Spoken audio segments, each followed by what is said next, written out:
As we say, every business problem is a people problem. Welcome to another episode of the Seven Figure Journey podcast, where we explore the ins and outs of the seven figure journey. My name is David Gilliland. I'm one of your hosts. We are privileged today to have Pete Martin with us from Ask My Board. Pete, welcome to the show. Thanks, David. I appreciate it. I'm super honored to be on the show. Thanks for joining us there out of Ohio. Uh, Pete, why don't you just give us a little insight? Like, how'd you get started in your business? Because you focus on helping small businesses grow, much like we do in our work. Yeah. So Ask My Board is actually my sixth company. I started, scaled, and sold four previous ones. I have two that are actually three that are active right now. And along my journey, I sold my last big company to KPMG about 10 years ago. And after I did that, I had a phenomenal exit. And so I had a lot of people that came to me and just said, "Hey, how did you do that?" And so I started a sell-side advisory company. And what I found was talking to a lot of business owners and entrepreneurs that eventually wanted to sell. First of all, they didn't have a plan to sell. And second of all, they didn't have a plan kind of to get to the point of focusing on the value of the company, growing the company, doing it in a very consistent and sustainable way. So we essentially carved out this other business called Ask My Board to help business owners kind of along that journey. So we think of this as, the total life cycle of a business owner from, hey, I got to a certain point, seven figures. I want to take it to higher seven figures or even eight figures, and then eventually, go see an exit.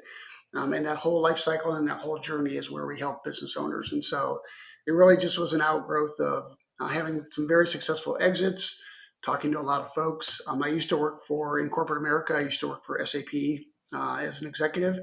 So, I've talked to hundreds and hundreds of entrepreneurs and business owners and business leaders about how to grow and scale faster. So it was just an outgrowth of the work that I've been doing for really 25 years. But you're not flying solo. I mean, you built a team around this and grown that. And as you in your own business now, in growing and scaling your own business, as you pass the $1 million mark, and you've done that a few times, what were some of the keys that have helped you to successfully grow without losing your mind and your soul, Yeah, right? I think if I look back at like one of the key things from a leadership team perspective on kind of a recipe for success, if I could say that, was my consulting firm that I sold to KPMG. And when we started the company, my co-founder and I, we created this manifesto. So we wrote about a 50-page document for exactly the type of culture we wanted to create, the type of clients and customers we wanted to have, the kind of partners we wanted to deal with, and like nauseating detail before we hired a single person, before we really opened the doors. And so we started growing the business, and after about 5 years, it was time to kind of update the website. And so we were going to put the value statement out there and the mission statement, all this stuff, right? And we went to the leadership team and we went to all the employees and we said, please describe the culture for us. And we kind of, and by the way, everybody that got hired, we made them read and sign this manifesto. Okay, they were kind of signing on to the constitution of the company, if you will. And so 5 years later, everybody kind of forgot about it, stuck in the side drawer or whatever. And we asked them to describe the culture and the values of the company. And it was almost verbatim of what we put in that manifesto. That was probably the thing that I was most proud of. So I've continued forward that concept. So with Ask My Board, we wrote a manifesto. It wasn't 50 pages, it was about 10 pages. But it really described, again, kind of the culture that we wanted to create, the kind of team we wanted to attract, and that flows through pretty much everything we do. And the leadership team we have now is very much um, is kind of aligns with what we started out when we started the company. That this set of values, this mission, what we're trying to do. That they're focused on it. They're very passionate about this market and the space. So that was just been a huge factor that I've continued forward to all the companies that I've had. I love that. And you've had a chance to work with other companies too. So for our listeners who did not create what we like to call the vision, right? Where really are we headed? What's the manifesto is the what are we manifesting in the future, right? We're going to make happen, and who should be on the journey. So the why do we exist, the who are we, and even, and this I know changes over time, but what's the Hmm. mission? The we're gonna achieve this in the next 3 years. We're gonna achieve this in the next 10 years, right? We're gonna those measurable goals along the way. For those who didn't do that before they brought on a single client, um, uh, how do you recommend they do it now? I think just doing it. I think that a lot of folks feel like they have to have this world changing mission, right? And this huge social impact. And, I got to save the world from hunger and poverty and war. And you don't need to do that. You just need to be clear to your point. What is the why and the who, right? Who are we trying to serve and what is the benefit to them as a company and align everybody around that. And it doesn't matter whether you're 20 years into your journey or 5 years into your journey, you just need to sit down and do it. And I very much recommend that it's a collaborative effort with the team. It's not just the CEO and right. And Yeah, certainly it should be an extension. But if you're 5, 10 years into your business or more, that's kind of manifested itself anyway into the folks that you've hired and fired and right. And so it kind of just organically happened. And so now it's just a point of trying to capture that on a piece of paper and getting some alignment around the team.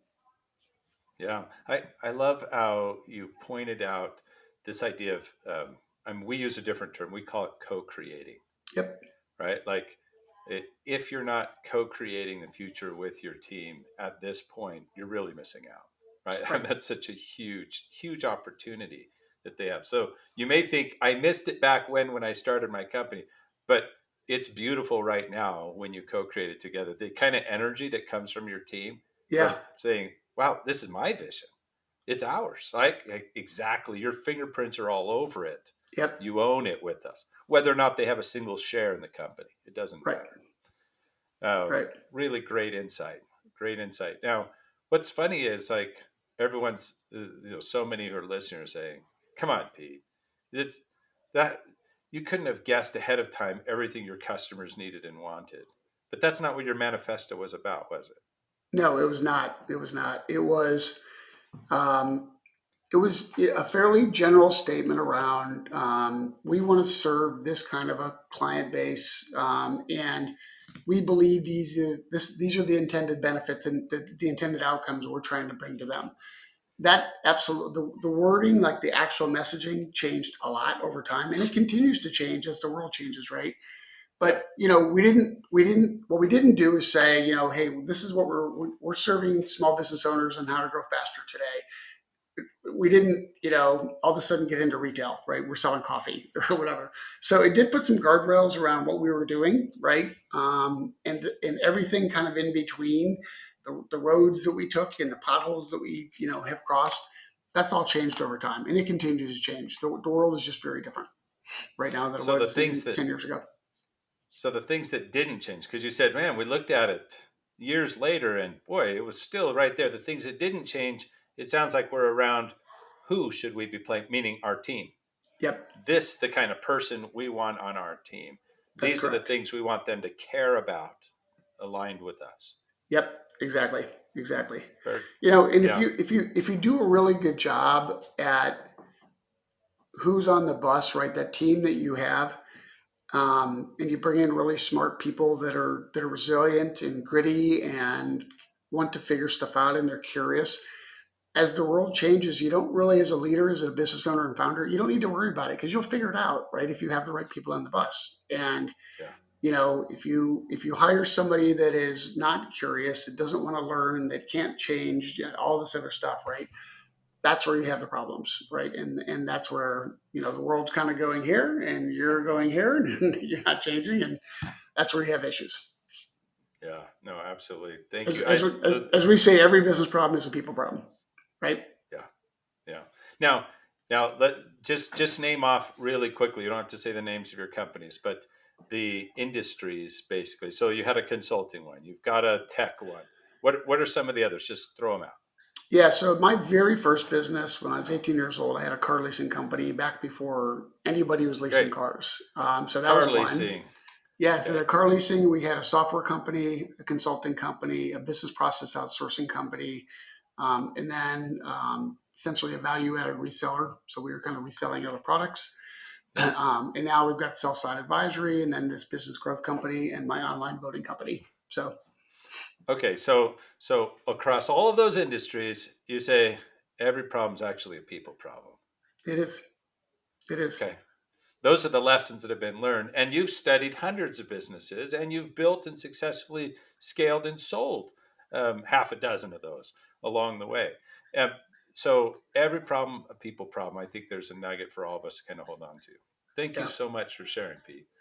Uh, the fun thing about like successfully growing a business is if we're successful, we run into new problems, new things, new people problems, new issues. What are you working on now that maybe we could dive into and play with a little together?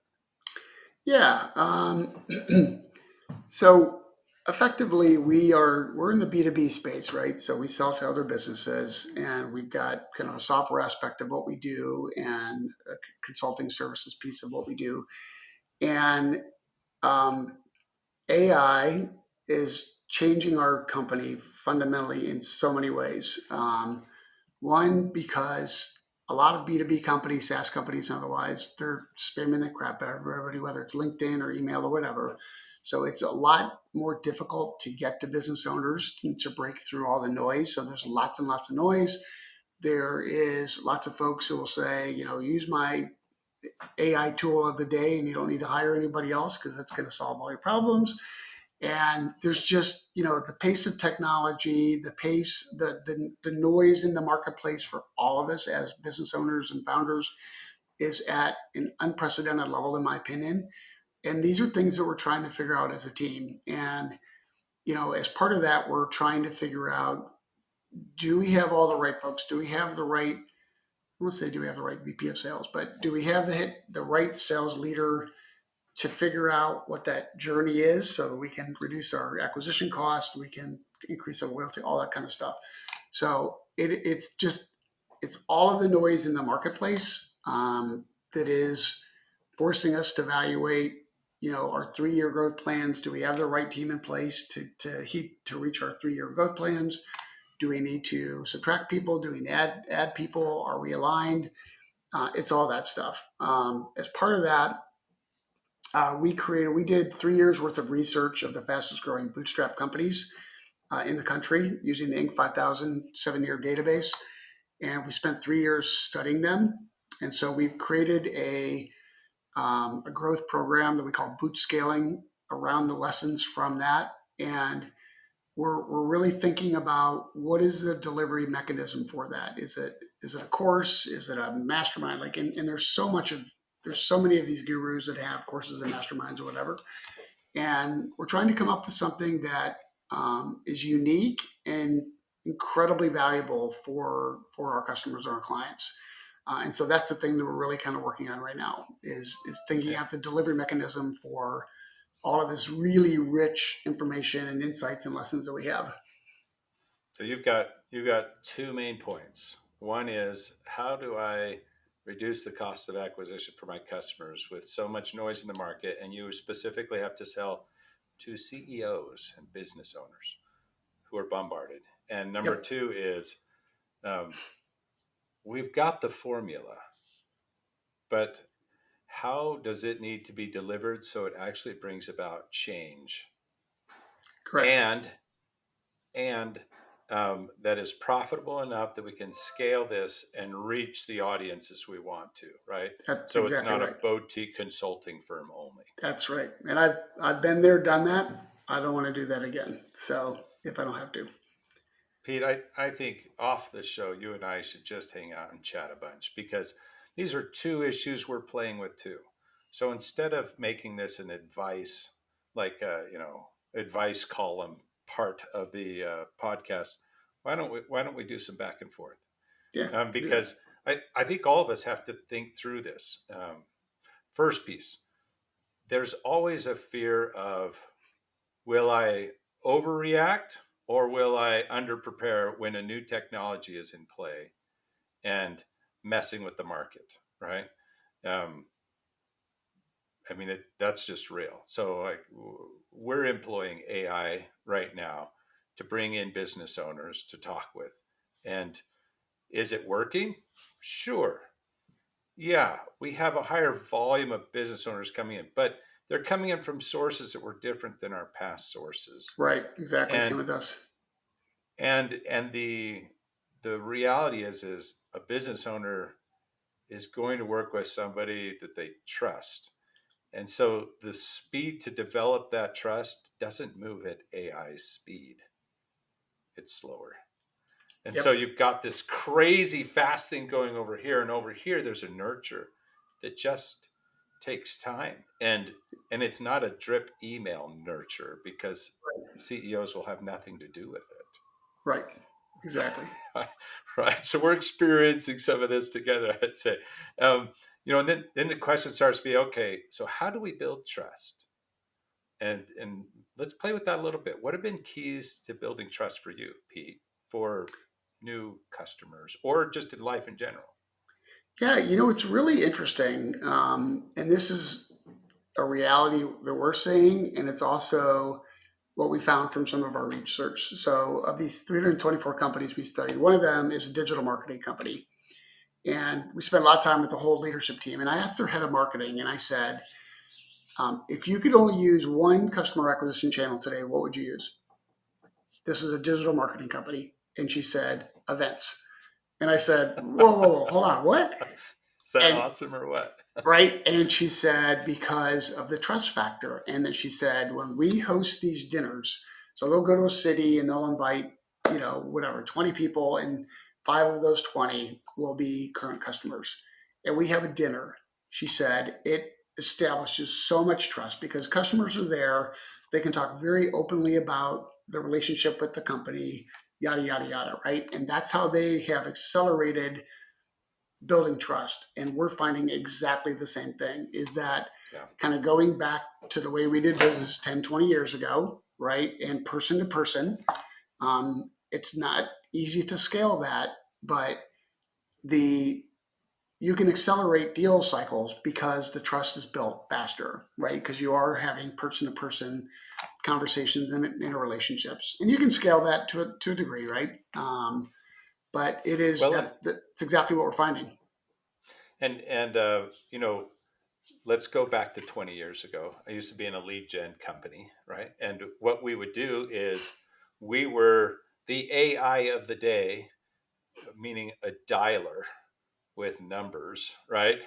Cranking it out and a floor of callers, inviting people to events. Fill the room, fill the seats, present, share, leave with customers, Yep. right? Um, and so I do think there's a great mix. We can still use the AI. We can still use whatever this technology is.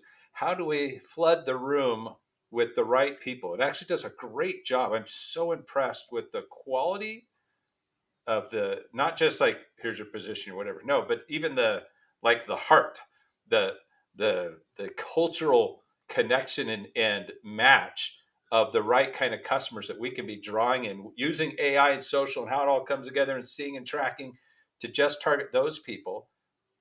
Now, if we could start pointing them to the events, let's fill that with those 4 or 5 of our current members. For us, we Yeah. use events also. We've got quarterly events. We've done a poor job of inviting people in. It's always kind of been beat the bushes, talk with people. Yeah. But the people that come in, that's where we get members, right? We Yeah. customers always come. They see, they touch, they feel it, they build relationships. Trust is there. Um, Yeah. Yeah. yeah, I think it's not a throw out the old and embrace the new. It's instead use the new to enhance the proven, and Yeah. trust isn't going to disappear. Right. I totally agree. And I think that the uh, from the trust perspective, what's uh, very interesting now is there's this concept of founder led growth, which means don't promote the company, promote the founder. Um, I have I fundamentally have a lot of issues with that just because that's not me. I don't want to be the guy on social all the time, I'm in but the I'm same doing boat. it, Keep going.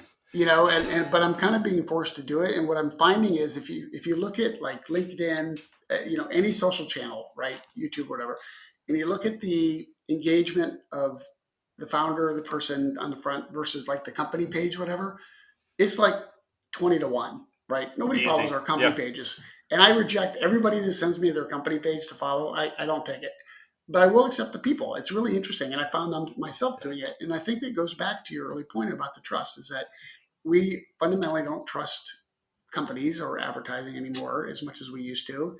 We believe that most claims are, a little bit just overinflated, right? Yep. But we will connect with a person. Um, Yeah. and a lot of companies, particularly even in the B2B space, are finding that to some degree, even the B2C space, that if you've got that unique founder or just the unique message or just the real, the Or just authentic, real. They just have a just real real, person they're talking with. That's what does right? it. Great. So now let's take these pieces and let's take the next step around. Okay, if let's just pretend your group gets together and together, like, yeah, this is the direction we need to go. We need to use we need to use technology to get events filled where we have our people present, our members, our clients present. They're mixing, they're mingling. We're bringing value to both, and that this is the model for growth that we're going to look at. Now let's talk about this future organization. What do we have to be now in order to do this? Do we have a leader? Well, forget the do we have first. We need a leader who can lead a tech side and a personal side. Doesn't mean they have to be great at it. They can lead their people in it though. Can they lead a tech? Can they lead a personal? Do they have the desire, the passion around these events, the traveling that's going to be needed to move around and do all of those? Can they orchestrate that? Um, you've already got a company match. Now I want you to think role match. If that's the role we're going to need to take us for our next 3 and 10x growth, which is very doable, Yep, even in a face-to-face stuff, that's very doable. Um, Now, is our person that's there one who can do this? What is she or he missing? Can we build them to that quickly or hire under them to support those spaces? Or do we need another one? I mean, I think that's the question that you're asking now. yeah, it really is. And yeah, Marshall Goldsmith, "What got you here is not going to get you there," whatever that exact quote is, right? Yep. That's exactly kind of where we're at because we do see that we've got to change the way we go to market. And we hired a team that was going to market for the last five One way. years, and Yep. it's different now. And so, one of the interesting conversations is, to be able to prosecute the process without prosecuting the person, meaning, look, we did a great job, but we're changing. Are you the right person to go do this? Do you want to do this next thing over here, Yeah. right? Kind of to your point, and let people either opt out and say that's just not me, and that's totally cool and fine, or it is me and I got some learning to do, right? I got to go figure That's out, right. right, And and do people and everything else. and that question is such a key one. And I think ensuring first, is that person, in fact, is every person on your team 100% in on the mission, on where we're going? Are Yep, they passionate about the purpose? Because if they are, you'll have an honest, fruitful, great discussion. yep, And if they aren't, what they have up there in number one is just what's in it for me and how right, will I move the best through this, or worse yet, in fear, I don't want to lose my pay, I've got these bills and I'm going to try to hold on to. While if they really care, they tend to be a lot more open. And by the way, then maybe they're not the top dog anymore. But remember, we're marrying the new with the old in this right, particular one. They may be an ideal second to this yep, new leader who could that's right, really knock it out of the ballpark at those live events, work in the crowd in just a beautiful way. And yeah, um, so thinking through that, where they're like, we know people are aligned with our vision when they're willing to sacrifice for it. That's the only thing yeah, that gives value to anything else. A price has been paid. Um, that's what we're looking for. And I love that. Pull the conversation and have that, but let's ensure that they care about where we're yeah, headed so we get a good, yeah. And honest I'll tell you discussion. something that I have found. over and over again. And in this research, we found exactly the same thing. And I always like to call it beware the professional hire. And what I mean by that is there's this tendency when you get to a point where you want to go hire the person who's working for the $100 Been million there, done company, that. They're all yeah. right? And I have messed that up so many times. Not even funny. My co-partner said, my former co-founder said, Pete, when are we going to stop making bad hires? And I'm like, the minute we figure that out, we will be billionaires because every company screws us up. And so what we've kind of discovered over getting it wrong so many times and right a lot of times is that to go back to kind of the mission, and I'll just say the culture. If you hire to the culture, right, and you really prosecute that person's background on how they fit with the culture or not, will keep you from making that mistake of the professional hire. And Yep. the example I always use, I used to work for IBM for 8 years and then started up my consulting company. Well, as an IBMer, it's pretty easy for me to get a meeting with somebody. Hey, I work for IBM. Can I meet with you? Right, Mr. and Mrs. Client. And as Pete's consulting firm, that ain't so easy. And the folks that work for IBM, no offense to them, but they can't divorce their personal success from the platform, right? And so, and I could use so many other analogies. And so, I would just say that when you're thinking about growing and scaling, and you're thinking about the next 5 years, again, there's this tendency to go find the person that's kind of been there, done that, and it can work if it's a great culture fit. But you have to really dig deep into what did you do for that company? What was your support structure? Right? Did you do this on your own, or did you do it because the company was growing and they got $100 million of VC money, whatever? Right? And so I'm not suggesting that every professional hire is going to be a bad one, but I think most of the time you're better off finding that really hungry, curious, gritty culture fit person, and they'll figure it out probably faster than that professional hire. And there's definitely I, some cases where, I, I can't agree with you more. And when you say definitely cases, let's say, yeah, there are those 15%. yeah, But it really is that high. Like 85% of those end up being bad hires, yep, right? They just are because we get dazzled with, oh, the possibilities. Look what they did there. They can do that here. And like, actually, I've seen it fail over and over and over yep, again. Yeah, yep, same here. absolutely agree. In every business I've ever worked with and that I've been in, watch the same thing. So, And one of the examples I always use is when J.C. Penney hired Rod Johnson, right? So Rod Johnson was the guy who built out all of the Apple retail infrastructure. He was, Steve Jobs' number three guy, basically, whatever. Then he goes to be the CEO of J.C. Penney, and he fails within a little bit. I think it was a little over a little less than a year. Like, so even big companies make this mistake. They hired that professional hire, the guy had been there, done that, built out this kind of retail infrastructure. Starbucks, same thing. Just they just got rid of their old CEO. I was there for a year and 3 months. Same thing. And so you really yeah, have to dig into again the culture fit, the it's that alignment, culture fit. all that stuff. Yep. And it is a measurable thing. It's not fluffy. You can go right down the line. How into the purpose are they? Do they have evidence of that in their past? Do Right. they fit every one of these core values that we care deeply about? You'll know because they'll stop being professional when they're talking about them. You'll see. You'll see them engage it. You'll see them excited about it. You'll see Yep. them push it because wow, I get to live like this here. This is aligned with me. I don't feel like I have to take a shower every day I get off of work just to clean off the falseness. Right. Right. Right. Exactly. And so, Yeah. anyway, beautiful advice. I think this kind of wraps up time wise and what we're looking at. Some great nuggets. But again, once we know what we're trying to create, we can envision that future role. Then we can start talking with the team and saying, so are you all in? Are you willing to sacrifice to get dirty again, to be scrappy? Are you going to figure this out? Or what's our fastest way? And a great team member will either say yes or no, but they'll say it in line with that purpose because they care about the mission and the purpose That's what right. they're doing. So, Yep. hey, Pete, if people want to get in touch with you or learn more about you, how do they get in touch? They can go check out the book and a lot about me on scaleupfaster.com. And then they can also find me on LinkedIn. I think it's Pete G. Martin is my LinkedIn URL. So Fantastic. Thank you so much. And that wraps up this episode of the Seven Figure Journey podcast. We certainly value the things you shared, Pete, and the questions that you brought.